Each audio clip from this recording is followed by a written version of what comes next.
Hello, how nice to talk to you. It seems a very long time ago I promised you the first episode in the recently discovered second series of Dr. Clark, The Country Diaries of a Country Doctor. And lo and behold, it is. Here, deep underground, at the British National Radio National Archives for Radio, the restoration equipment is sadly not of the best. But at last I've managed to extract episode 1 of series 2.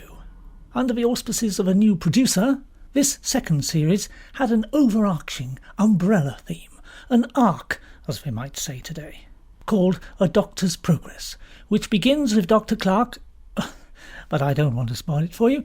You can listen for yourself. I'm pleased to say I have discovered episode 2, but it's in an awful mess as well, so it might be quite some time before you get to hear it. Anyway, without any further ado, without any more chit-chat from me, second series, episode 1, Dr. Clark's Country Diary of a Country Doctor. Thank you. Come on, man, I need to know what's happening in Cromarty. Still can't get the shipping forecast, dear. No, stupid man's talking through his hanky. I'm surprised you bought it. You always say the wireless is ruining the art of conversation. Be quiet, I'm trying to listen. He's on to Fishguard now, what's that all about? Why are you so keen to know about Cromarty? It's for principle. If I have a wireless set, I expect to have access to all the programs they claim to offer. What if I had a boat heading for Cromarty? A pretty pickle I'd be in, wouldn't I? If there were storms bearing nor-east westerly or something? Yes, dear. And now, the doctor answers your questions on health. Aha! So that's why you suddenly bought a wireless? Hello. Feeling all right. Everything where it should be. Good. Charlatan! Oh, dear. Do you know that man is giving away free medical advice to people, whether they need it or not? Free! Only he gets paid, of course, by the broadcasting people. He doesn't care if people come knocking on my door expecting free treatment. I think that's because of the NHS, Nick. He's not helping, is he? What you need is a doctor of experience and tact. Someone who'll encourage patients to go to a proper doctor while advocating the properties of good fresh air. You mean? Me? Oh, well, you said it, May. Right as always, they do need me. A proper doctor. Call for Dr. Clark. Patient to see you, Dr. Clark. Dr. Clark's practice, how may I help you? We present Dr. Clark's Country Diary of a Country Doctor. Go straight in. The doctor will see you now. Well, that'll have to come off. A Doctor's Progress, Episode 1. Hello, is that the radio people? I want to speak to your so-called doctor. I'm Dr. Clark, and I want to make a complaint. That man's advice was totally wrong. It was the advice of an inconsequent quack. I should know. Because I'm surrounded by them. Now, are you going to put him on or not? Confounded cheek. Did they hang up again, dear? Had the impudence to say I should write in, like an ordinary listener, a member of the public. It's not like you to put up with that. It isn't. The man I know would be straight up to London to give them a piece of his mind. You're right. Good heavens, May, you're on form. I should leave tonight. I shall leave tonight. It may be overnight. Oh, I shall pack at once. See to it, May. Yes, dear. Hello, Steffi? It's Mummy. You can come over this afternoon after all. Daddy's got to go to London. No, not a medical inquiry board, and he'll be home late, so you can bring your new boyfriend. I'm so looking forward to meeting him. May! Packing! Coming! Must go now. See you later. Now, just make sure you're at home by the telephone if I need to ring. I may need to impress them with my medical skill. Yes, dear. And you are? Oh, a very satisfied patient. Exactly. With a new hip? If I cough. Or well on the mend in a neck brace. If I sneeze. Or a liver transplant. Yes, I shan't do anything for that. Take it as read. Yes, dear. Good luck. Luck? Ah! Once those fools see what they've been missing, good luck won't come into it. I'll just have time to pop to the shops and get a tin of salmon for sandwiches. Push the boat out. It's been a long time since Steffi brought a young chap around. This might be the one. Got your ticket? Obviously. Excuse me, out of the way, please. I'm a doctor. I need to sit there. Get up, up, up, up. What? Well, if you are 96, you should have better manners, shouldn't you? I'm a doctor and I want to sit down. Ticket, please. Drat.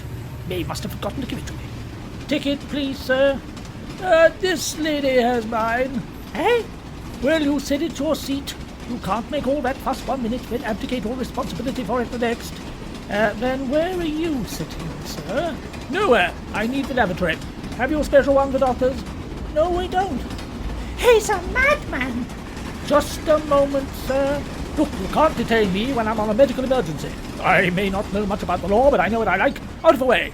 You're not getting off this train, sir, until you show me a valid ticket, or pay for a valid ticket, and a fine. A fine? Outrageous! It's clear to see why the railways have gone to the dogs. I shall be late. Oh, there. Thank you, sir. Doctor. Now, where's third class? Third class? I've got something to collect. More tea, Rodney? No, thank you, Mrs. Clark. It goes straight through me. Oh, Rodney has a weak bladder, don't you? I do. Oh, Daddy would like that. Yes, he would. He'd stop it up in no time. Just as well he isn't here. Another salmon sandwich? They're pink. Yes, they are. Salmon doesn't really agree with Rodney, doesn't it? No, we've never seen eye to eye. I'm more a tomato and lettuce kind of man. I see. Tomato and lettuce. Where is Daddy? Golf course? No, he's gone to London. Another court appearance? Certainly not. He's gone to complain to the BBC. Oh, dear me. Why's that? Rodney works in television. Oh, how exciting. We don't have one. Nick has only just bought a radio. And already found something to complain about. He's not on it. I'm only behind the scenes, but I know producers are always looking for ways to take popular wireless shows and put them on television so they don't have to make any effort at all themselves. Fancy! Daddy would love to be on television. Oh, yes, he would. He might even buy one. I hear the coronation's very good. Now listen carefully, little idiot. Do you see that building over there? Yes? That's the BBC. Where they do the radio? Precisely. Cool. I haven't brought you to London to enjoy yourself. No, Dr. Clark. That place is full of left-wing communists trying to overthrow decent, honest men like me. I'm the sort of doctor they should have on the wireless, not that nincompoop. Do you think we'll see Rick Carton? Dum-de-dum-de-dum-de-dum. We are not here to see people, we're here to right a wrong. Will you stop that ridiculous noise? Now, knowing my golfing abilities, do you think I could hit someone going into that doorway with a golf ball? No. So do I. And when I do, you run across the road and shout for a doctor. Then, when I appear, you tell everyone how I saved that man's worthless life. What man? The man I hit with a golf ball, of course, Dr. What's-his-name. Keep up. Now, he should be arriving soon if this article in Wireless News is anything to go by. I always arrive a couple of hours before the programme to thoroughly review the cases I'm going to discuss and make sure I give the right advice, Popper's ass. Even has his photograph. Ah, well, he'll regret that. Then, when they need a replacement because of his severe concussion, it's got pictures of everyone. Get ready to run across as soon as he goes down. It's very busy. A little traffic never hurt anyone. Just run fast. Remember, you're on a mission of mercy. That's him! Good grief, where's my golf club? No! I mean Rick Carton! Got him! Oh. No! He's off like a hare. I better get over there.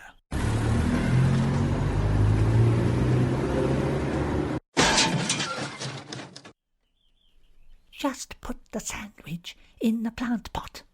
It's full. Well, in your pocket then. I'll make some more tea. Then we can put the wireless on and see if Nick's the new wireless doctor. You all right, sir? Why, you? It's Rick Carton, British agent. Thanks to the quick thinking of this young man, you were saved from a nasty accident. Rick Carton, British agent. Only on the wireless, Edward. Edward? Where am I? Who am I? Don't worry. The wireless doctor, you know. He's given you the once-over, and you're A-OK. What does he know? He's a famous doctor. As for you, I'll thank you to well, we should all thank him. Running across the road like that to help me, and then flagging down the wireless doctor. I recognised him from Wireless News. To help you.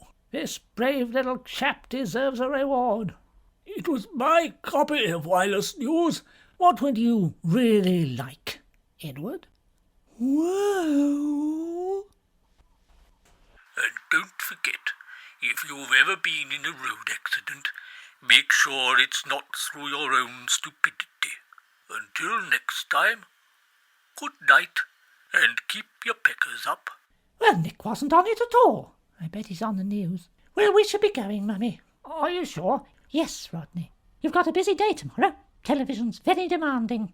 Oh, it's only scene shifting. Shh! You're a supervisor.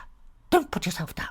And I don't want to be here when Daddy gets home. He'll be in a foul mood. Oh, well, if you must go, I've packed you some of the sandwiches for the journey. Oh, you needn't have. And I thought you might like this. The plant. Yes, I bought it specially. Oh, what a lovely smell. Thank you, Mummy. Come on, Rodney. We'll dump it all outside. May! May, where are you? Oh, at last. You've been gone hours and hours. Didn't you get the phone call telling you I was run over by some idiot in a car? No? Typical. BBC can't even make a phone call, let alone a decent medical programme. You weren't on. I know. And I've got a headache. I need a scotch and soda. Salmon? Have you been entertaining? Steffi. Who? Stethoscope, our daughter. Oh, yes, her. What did she want? Sponging again? She's got a new boyfriend. Oh, poor fellow. I think he's the one. Well, there wouldn't be more than one, would there? Ha! Where's the scotch? I hope you didn't give any to him. His name's Rodney, and he works for the BBC. What? In television. In television? Yes. I forgot about television. And I thought You're right, May. Television. It's crying out for me. Who wants to listen to a quack on the wireless when they can see and hear me, dispensing invaluable advice, making the sick well again, the lame walk, the blind see? Oh, yes. So, shall we get one? Eh? Oh. Well, I suppose so, yes. But I'm not paying for a licence fee as well. What's that all about? First thing in the morning, I shall have a word with, Rodney. No. Steffi. Steffi. That's the one. Tell her to get her fellow onto it. I feel better already. Turn the wireless on, May. There's a good chance I'm on the news. In a moment, news. But first, another exciting episode of Rick Cotton, British agent. Not so fast, lads. What's up, Mr. Cotton? Ain't we gonna tackle the baddies then? Course we are, Thunder. But we've got some help. This plucky fellow has been watching them. Eh, Big Eddie? Yes, Mr. Cotton. I know where their hideout is. Good work. Follow me, everybody. Follow Big Eddie, everyone. Shall I turn it off again? Yes. I don't think I want to be on the wireless anymore. That was episode 1 of Dr. Clark's Diary of a Country Doctor, featuring Michael Kleptopico as Dr. Clark and Nellie Abbertine as Mrs. Clark, with Spartan Beanfeast, Molly Pullacross, Reddish Snapdash, Polton Price, Janice Gangley, Peter Popalong, and Noggins Grimke. It was devised in association with Seth Hansel, and the producer was Horace Tripletoes. It was a British National Radio programme for 1953.